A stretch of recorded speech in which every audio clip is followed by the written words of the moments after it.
Assalamualaikum warahmatullahi wabarakatuh. Kita ketemu lagi ya di bagian terakhir ini tentang interpretasi data hasil luaran dari temen ya. Sebelumnya di bagian sebelumnya ini kita sudah memproses analisis datanya.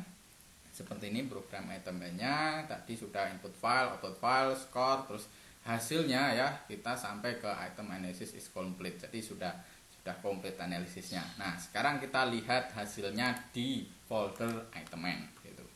Nah, kita lihat output data.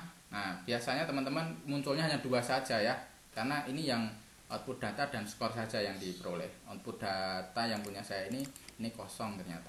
Ya, tidak apa-apa, tadi sempat error, tapi tidak masalah. Ini yang penting kita bisa di sini. Oke, ini hasilnya di sini seperti ini ya. Hasilnya notepad. Nah, ini kita terjemahkan apa sih artinya gitu ya. Ini mulai nomor satu ya, nomor satu yang bisa dilihat biasanya kalau ini item itu arahnya kan ke teori tes klasik gitu ya. Nah, di sini ada proporsi benar, correct gitu. Nah, di situ berarti ini arahnya ke tingkat kesulitan gitu ya. Jadi tingkat kesulitan butirnya gitu. Oke, tingkat kesulitan ya. Jadi kalau itu angkanya nanti semakin kecil, berarti ini arahnya nomornya semakin sulit gitu. Kalau itu semakin besar, berarti itu akan semakin mudah gitu.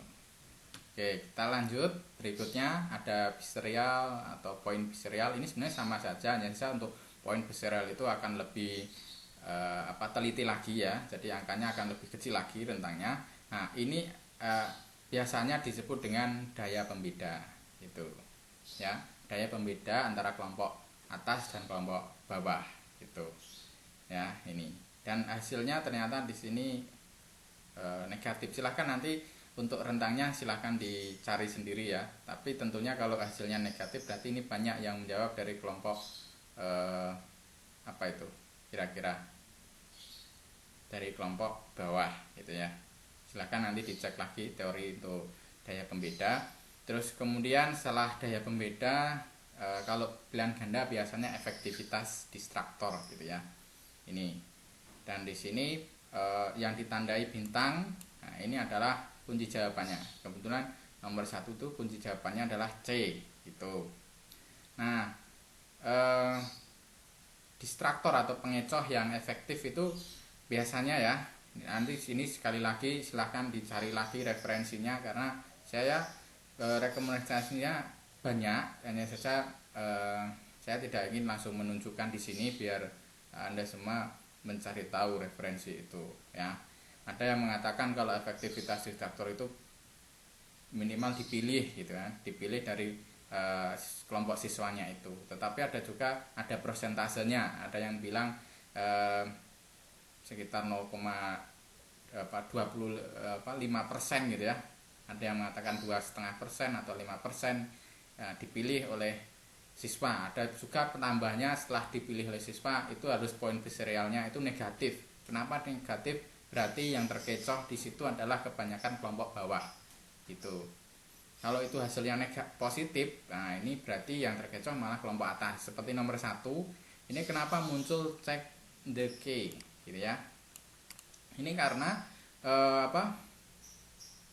dalam soal ini ditawarkan C itu adalah kunci jawabannya, tetapi poin biserialnya itu negatif, sedangkan yang positif adalah B gitu ya.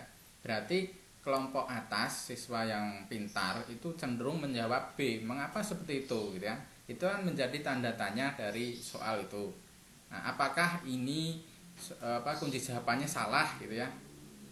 Harusnya B ini. Nah, ini makanya ini perlu dicek lagi. Kalau itu benar ya enggak apa-apa gitu. Kenapa kok malah kelompok atas banyak yang menjawab di B gitu. Padahal kunci jawabannya memang benar-benar C. Nah, ini kan menjadi bahan untuk analisis lagi gitu ya. Tapi tentunya tadi untuk efektivitas distraktor itu tadi ya, ada yang memilih gitu ya.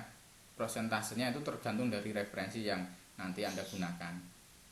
Terus kemudian untuk poin biserialnya itu cenderung negatif.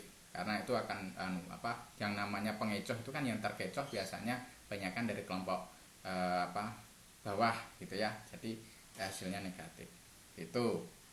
Nah ini ada tingkat kesulitan, daya pembeda, dan yang terakhir efektivitas pengecoh gitu. Saya kira itu yang bisa dilihat di sini ya. Jadi silahkan nanti dipelajari lagi beberapa referensi untuk teoritas klasik gitu ya. Tentunya beda dengan posisi yang teoritas modern gitu. Dan ini untuk pilihan ganda ya. Nanti kalau untuk yang angket itu bisa juga nanti, tapi yang dilihat nanti keterterimaan melalui poin biserialnya gitu. Mungkin itu saja ya. Jadi hasil analisanya seperti ini, pembacanya sedikit seperti itu ya. Silahkan dikembangkan lagi. Terima kasih.